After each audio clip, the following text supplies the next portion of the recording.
Hi guys, మీరు Indian postal బ్యాంక్లో మీకు గనక అకౌంట్ కనుక ఉంటే మీరు డైరెక్ట్గా మీరు పోస్ట్ ఆఫీస్కి వెళ్ళకుండా ఆన్లైన్ నెట్ బ్యాంకింగ్స్ అయితే క్రియేట్ చేసుకోవచ్చు. దానికోసం అయితే ఒక యాప్ అయితే మీరు మొబైల్లో క్యారీ చేయాల్సి వస్తుంది. ఆ మొబైల్ యాప్ గురించి ఈరోజు అయితే మొబైల్ యాప్ మీకు దాని గురించి అయితే ఈరోజు ఈ వీడియోలో అప్డేట్ అయితే తీసుకొచ్చానమాట. దానికోసం మీరు ప్లేస్టోర్లో ఐపీపీబీ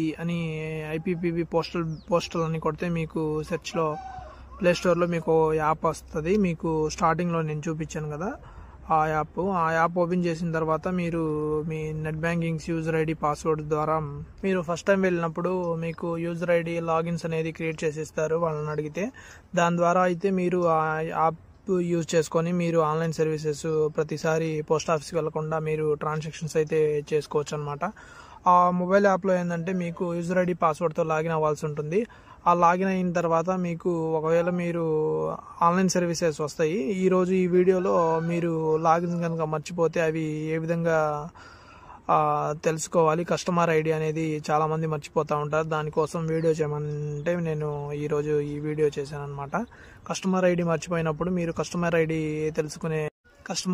మర్చిపోయినప్పుడు ఏ విధంగా తెలుసుకోవాలని వీడియో చేయమన్నారు. దానికోసం ఈరోజు వీడియో చేశాను అనమాట. ఏం లేదు గ్యాస్, మీరు డైరెక్ట్గా ఐపీబీపీ అని యాప్ ఉంది కదా, ఆ యాప్ ఫస్ట్లో నేను వీడియో స్టార్టింగ్లో చూపించాను, ఓపెన్ చేశాను.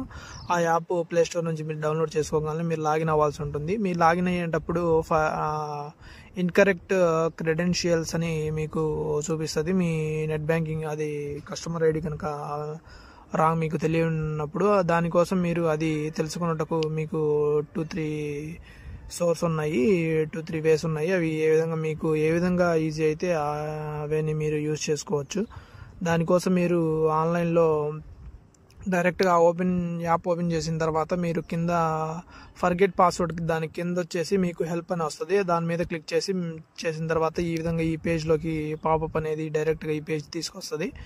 ఇలా తీసుకొచ్చిన తర్వాత మీరు ఆ కాంటాక్ట్ నెంబర్ సేవ్ చేసేసి మీరు టెక్స్ట్ రూపంలో ఈ విధంగా గెట్ సిఫ్ అని తర్వాత స్పేస్ తర్వాత డేట్ ఆఫ్ బర్త్ ఈ ఫార్మేట్లో మీరు SMS చేస్తే మీకు కస్టమర్ ఐడి అనేది మీ లింక్ అయిన నంబర్కి అయితే మీకు టెక్స్ట్ రూపంలో మళ్ళీ అదే నెంబర్కి వస్తుందన్నమాట. ఆ కస్టమర్ ఐడి ద్వారా మీరు లాగిన్ అయ్యి మళ్ళీ సర్వీస్ అయితే చేసుకోవచ్చు. Thank you guys.